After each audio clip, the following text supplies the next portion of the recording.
Since we have an abundance of this paper now, it seems like we do, I use this to put my sermon notes on. So anyway, I can, it's just like in the Bible times they had the scrolls, so I'll just use the rolls. So anyway, as I look at this, I may have made a little mistake. It says on there, window on van does not work. Mow the yard. Put wiper blade on Brenda's car. Weed eat. Call Sarah. Call Lou. Anyway, it's my to-do list that got on this, and if I would unroll this, which I won't, how far would it go? All the way back to the back? And it would take it back on. I borrowed it from back there, by the way. Anyway, it would go a long ways. But what all's on, just thinking out loud, what all's on your to-do list? What all is there? This would be my to-do list instead of my sermon notes. And, sometimes that comes first is our to-do list. And it's endless. And it seems like it just keeps growing and growing and growing, a to-do list. We're going to look at Proverbs chapter 3, verses 1 through 10. Proverbs 3, 1 through 10. And this is a little different because I'm going to give you the conclusion first. Because there's several teachings within these 10 verses here. Okay? And within these 10 verses, there's an underlining teaching that's interconnected with all of them. In fact, all of them interconnect. A lot of the teachings in the Bible interconnect. They support each other and depend upon each other. And there's one here I want to look at, the main one I look at the end, is in all of them. And it stands out in all of these teachings and lessons in these 10 verses is that God is to be first. And so what happens on our to-do list is a lot of times as we think about our to-do list, or we actually write it down, do we put on there what's at the top of our list in our to-do list? Or do we wait to the end of the row when sometimes there's a little piece left or nothing at all, and then that goes to God, what's left, which is nothing sometimes. Where do we place God in our priority list, our to-do list? Where does he stand? Is he at the top of the row or at the end? Well, in Proverbs 3, 1 through 10, God deserves to be at the top and not at the end. Proverbs 3, verses 1 through 10, it says, "My son, do not forget my teaching, but keep my commands in your heart, for they will prolong your life many years and bring you prosperity. Let love and faithfulness never leave you. Bind them around your neck. Write them on the tablet of your heart. Then you will win favor and a good name in the sight of God and man. Trust in the Lord with all your heart and lean not on your own understanding. In all your ways acknowledge him, and he will make your path straight. Do not be wise in your own eyes. Fear the Lord and shun evil. This will bring health to your body and nourishment to your bones. Honor the Lord with your wealth, with the first fruits of all your crops. Then your barns will be filled to overflowing, and your vats will brim over with new wine." One of the things that right off in the beginning here in verse 1 of Proverbs 3 says, "Do not forget my teaching." Do not forget my teaching. Now, I've always had to be reminded of things, and the older I've gotten, it's got better, right? I remember, how come everybody's going like this? Because it's true. It gets worse, or it has been for me. It's gotten worse. And I'll remind myself of this or that, and it gets worse. But his teaching, so if we're not to forget his teaching, what do? We remind ourselves. We have to go over it again and again and again. And it's something that we should desire to do. It says, but keep my commands in your heart. In other words, we love to look into his word. Some places are difficult to read and difficult to understand, and no man will understand all of the Bible. It can't happen because it's an infinite book. An infinite wisdom is there. But his teaching, his commands, we are to keep in our hearts, in our love. Psalm 111 and verse 10. Psalm 111 and verse 10. It says, the fear of the Lord is the beginning of wisdom. All who follow his precepts have good understanding. To him belongs eternal praise.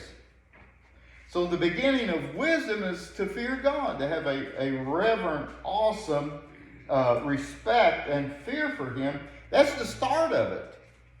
But where, when it comes to wisdom and understanding on the list, is it? Is it the beginning of teaching? Or is it the end of the road? Or is it even there at all in our society today?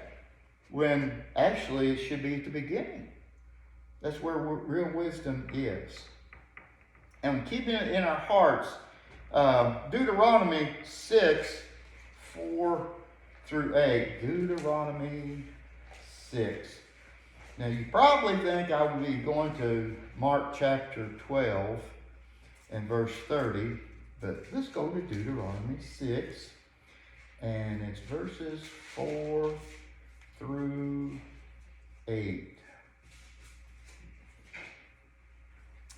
I'm going to read this, and then there's something I want to point out that maybe you hadn't thought of before. It says, hear, O Israel, the Lord our God, the Lord is one. Love the Lord your God with all your heart, with all your soul, and with all your strength. These commandments I give you today are to be upon your hearts. Impress them on your children. Talk about them when you sit at home and when you walk around along the road. When you lie down, when you get up, tie them as symbols on your hands and bind them on your foreheads. Write them on the door frames of your houses and on your gates. So he's talking about God's commands. He's commandments. They were to memorize them. They were to talk about them. They were to teach their children this. Goes with last week's sermon, doesn't it? Wherever they were at, and they were to have symbols that remind them of the commandments, of what they were. But he puts in here to love God with their all. But before he even says that, to love God with their all and to keep all the commandments, to know them, be reminded of them, he said, hear, O Israel, the Lord our God, the Lord is one. There's only one God, period. All other gods are made up. They are human-made, man-made. They are not real. But that's a whole nother sermon. There's a lot of gods that we have in our lives. We may not have an actual idol that we fall down to, but it might be the God of wealth. It might be the God of health. It might be the God of pleasure. It might be the God of me. All these different things. But there's only one God, and since there's one God, he is number one above all things. Let's look at verses 3 and 4 back at Proverbs again, chapter 3. 3 and 4. And like I say, I'm overlapping here a little bit. It says, let love and faithfulness never leave you. Bind them around your neck. Write them on the tablet of your heart. Then you will win favor and a good name in the sight of God and man. So to be in good standing with God and also with man, he says, let love and faithfulness never leave you. And we've been talking about love here. the greatest commandment, love God for all. Then the second one right after is love our neighbor as ourselves. That should be the theme of our life, is to love others. And help others put things back in their car that we don't need here. or whatever, we talk to someone, we may have to correct them or whatever. Let love be the main thing there. And faithfulness. There's someone we can always, always, always, always count on, and that is Jesus. Right? We all know that. We can always count on him, but can he count on me? Faithfulness. How faithful am I to him? Can he always count on me? Revelation 2 and verse 10. Let's turn to it. Revelation 2. Some real difficult times was prophesied was going to hit the church, and they did. Will it again? I don't know. But it hit the early church severely.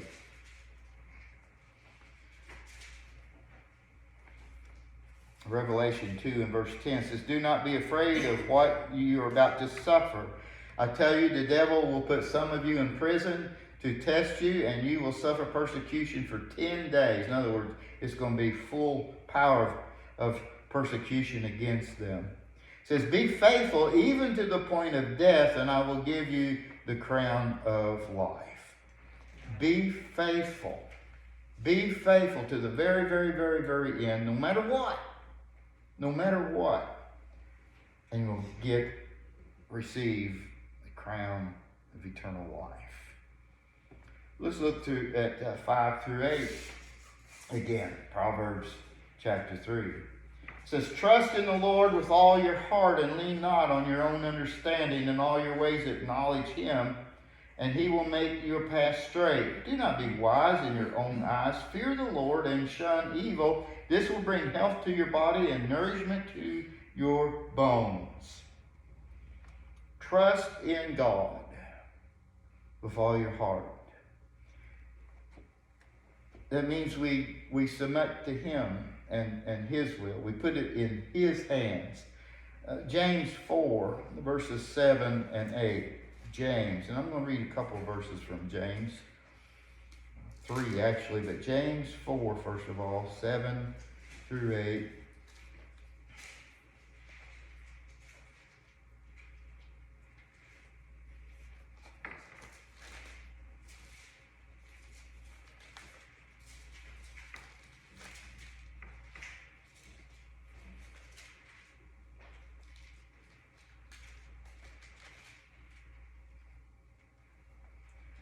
It says, submit yourselves then to God.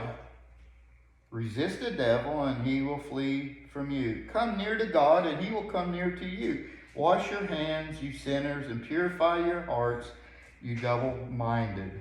And so on. And then verse 10, humble yourselves before the Lord, and he will lift you up. He's talking about turning away from sin and turning to him. Submitting to him, resisting the devil, and humbling ourselves before God. Turn it all over to him. And we are to submit all things to God. And if we're struggling with sin, we submit to God, we give it to him. It's no longer our problem, but it's his problems. We give it to him.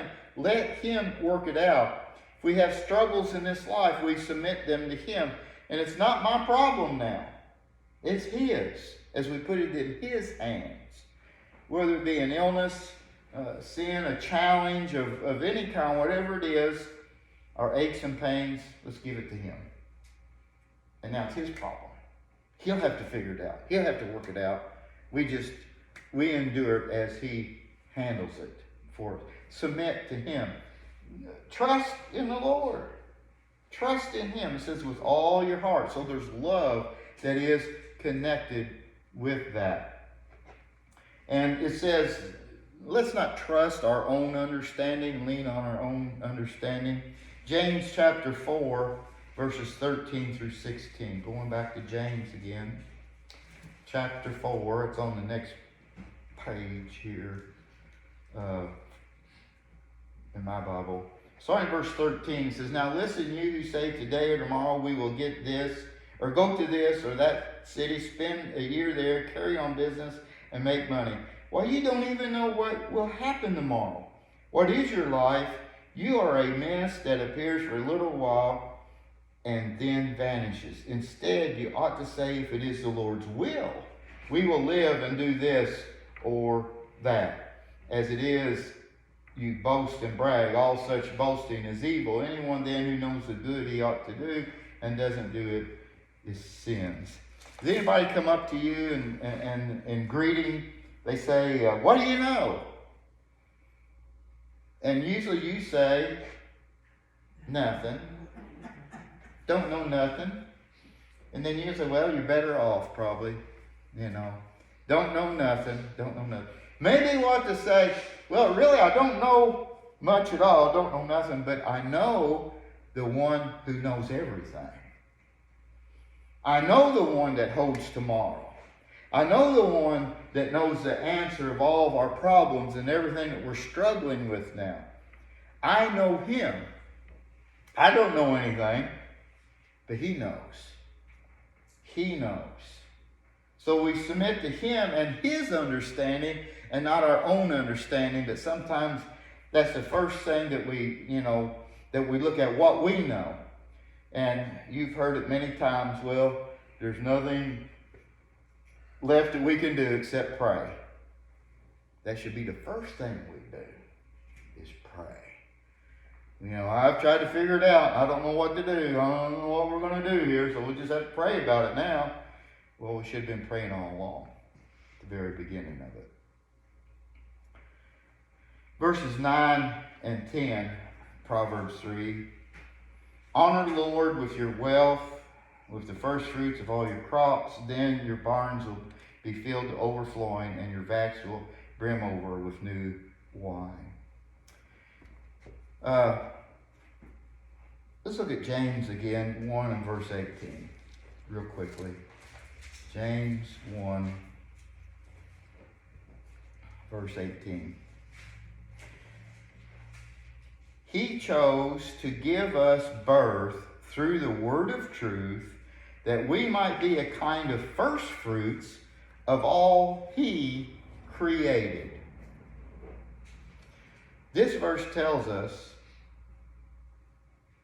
that all of us who are Christians are his best. We are his first fruits. Okay? We are his very best. He chose to give us birth through the word of truth, that we might be a kind of first fruits of all he created. He creates us. We are a new creation when we accept Jesus as our Savior. Okay? We are his creation. He creates us into his first fruits. We are his very best. We are the top of the line of everything that Jesus has ever done. First. And Jesus has treated us that way. Because on that cross, he purchased you and me. What did it cost him?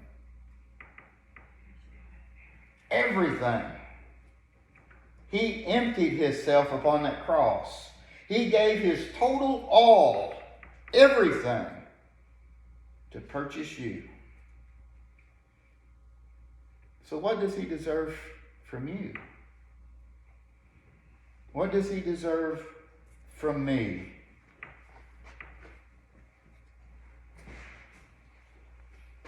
Does he deserve this?